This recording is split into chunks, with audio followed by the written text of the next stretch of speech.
அண்மை செய்தி. சென்னையில் பெட்ரோல் விலை லீட்டருக்கு 43 காசுகள் குறைந்து 107 ரூபாய் 77 காசுகளுக்கு விற்பனையாகி வருவதாக அண்மை தகவல் வெளியாகியிருக்கிறது.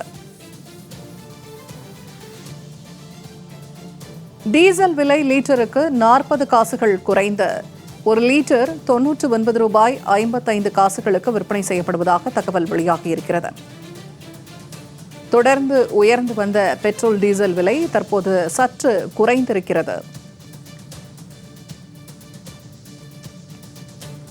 சென்னையில் சிஎன்ஜி எரிவாயு விலை 1 கிலோ 95 ரூபாய்க்கு விற்பனை செய்யப்பட்டு வருவதாக தகவல் வெளியாகியிருக்கிறது. டீசல் விலை லீட்டருக்கு 40 காசுகள் குறைந்திருக்கிறது. தொடர்ந்து உயர்ந்து வந்த பெட்ரோல் டீசல் விலை சற்று குறைந்திருக்கிறது. டீசல் விலை லீட்டருக்கு 40 காசுகள் குறைந்து 99 ரூபாய் 55 காசுகளுக்கு விற்பனை செய்யப்படுகிறது. பெட்ரோல் விலை லீட்டருக்கு 43 காசுகள் குறைந்து 107 ரூபாய் 77 காசுகளுக்கு விற்பனை செய்யப்பட்டு வருவதாக தகவல் வெளியாகியிருக்கிறது.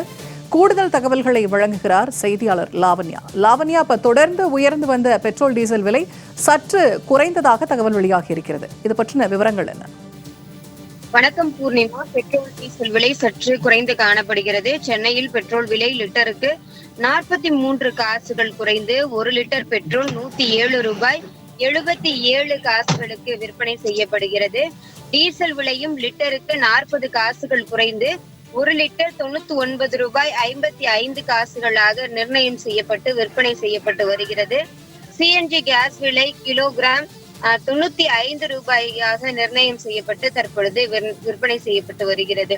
தொடர்ந்து பெட்ரோல் டீசல் விலை உயர்வு என்பது சாமானிய மக்களை பொறுத்தவரை பெரும் சுமையாக இருந்து வருகிறது. அதிலும் தற்பொழுது குறைந்திருப்பது மிக மிக சொற்ப ஒரு தொகைதான். இருப்பினும் இனிவரும் காலங்களிலும் பெட்ரோல் டீசல் விலை குறைய வேண்டும் என்பதுதான் பொதுமக்களினுடைய எண்ணமாக இருக்கிறது. ஏனென்றால் அன்றாட தேவைகள், அலுவல் வேலைகள் என ஒவ்வொன்றிற்கும் அவர்கள் பயணம் செய்ய வேண்டிய நிர்பந்தத்திற்கு தள்ளப்பட்டிருக்கிறார்கள். பெட்ரோல் டீசல் விலை உயர்வு காரணமாக அதோடு தொடர்புடைய அத்தனை பொருட்களினுடைய விலையும் உயர்வதற்கான சாத்தியங்கள் அதிகமாக இருக்கிறது.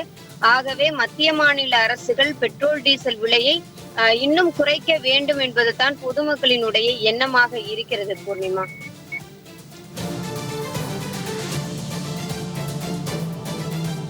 தகவல்களுக்கு நன்றி லாவண்யா.